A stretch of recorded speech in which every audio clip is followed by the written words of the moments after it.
एक बार एक राजा ने अपने दरबारियों और मंत्रियों से पूछा, प्रजा के सारे काम मैं करता हूँ, उनको अन्न मैं देता हूँ, रोजगार मैं देता हूँ, उनकी बेटियों के विवाह मैं करवाता हूँ, सुरक्षा मैं देता हूँ, हर काम मैं करता हूँ, तो ये लोग आरती भगवान की क्यों करते हैं?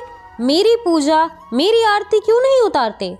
फिर ऐसा और कौन सा काम है जो सिर्फ भगवान कर सकते हैं और मैं नहीं कर सकता? मुझे भगवान के काम बताओ। मंत्रियों ने कहा, महाराज, इस प्रश्न का उत्तर तो कोई साधु महात्मा ही दे सकते हैं, उन्हीं का भगवान से परिचय रहता है। राजा ने कहा, तो जाओ किसी महात्मा को यहाँ दरबार में लेकर आओ जो मेरे इस प्रश्न का उत्तर दे सके। पूरे राज्य में महात्माओं की खोज हुई। राज्य की सीमा पर एक सिद्ध महात्मा की कुटिया थी। मंत्रियों ने जाकर महात्मा जी को राजा के प्रश्न का उत्तर पूछा तो महात्मा जी ने कहा, मैं कल स्वयं दरबार में आकर राजा को उत्तर दूंगा। मंत्रियों ने वापस आकर राजा को सूचना दी कि कल महात्मा जी स्वयं दरबार में पधारेंगे।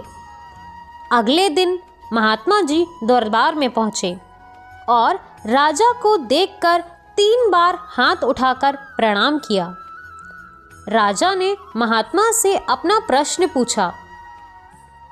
महात्मा जी बोले, मतलब ये कि जिससे ज्ञान लिया जाता है वो गुरु होता है और गुरु को हमेशा उच्च स्थान पर बिठाया जाता है, और यहाँ तो तू खुद ही ऊंचे स्थान पर बैठा है और पहले मुझे अपना आसन तो दे।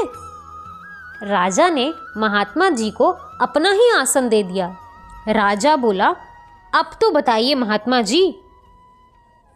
महात्मा बोले, पहले अपने इस अहंकार रूपी मुकुट को उतार कर खाली हो जा, तभी तो ज्ञान मिलेगा।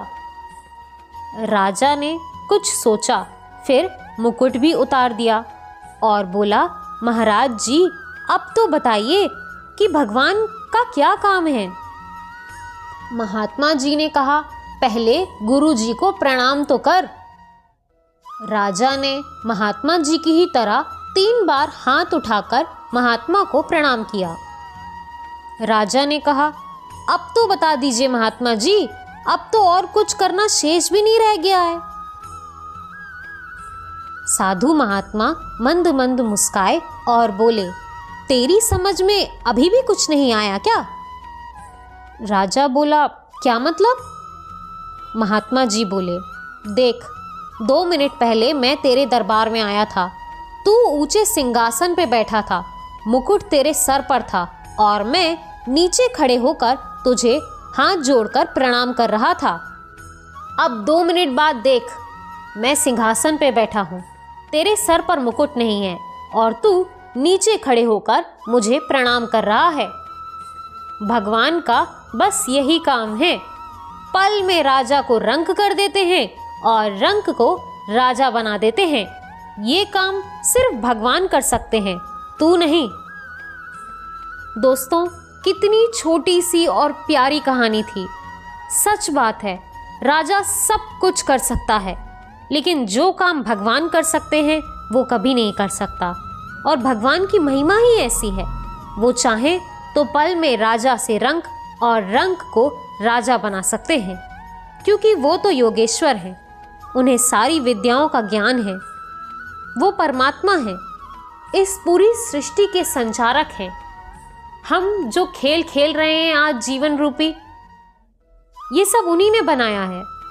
जिस चीज की आप कल्पना करते हैं, जितने बड़े से बड़ा चीज आप सोच सकते हैं, भगवान को उसे देने में क्षण मात्र भी नहीं लगेगा।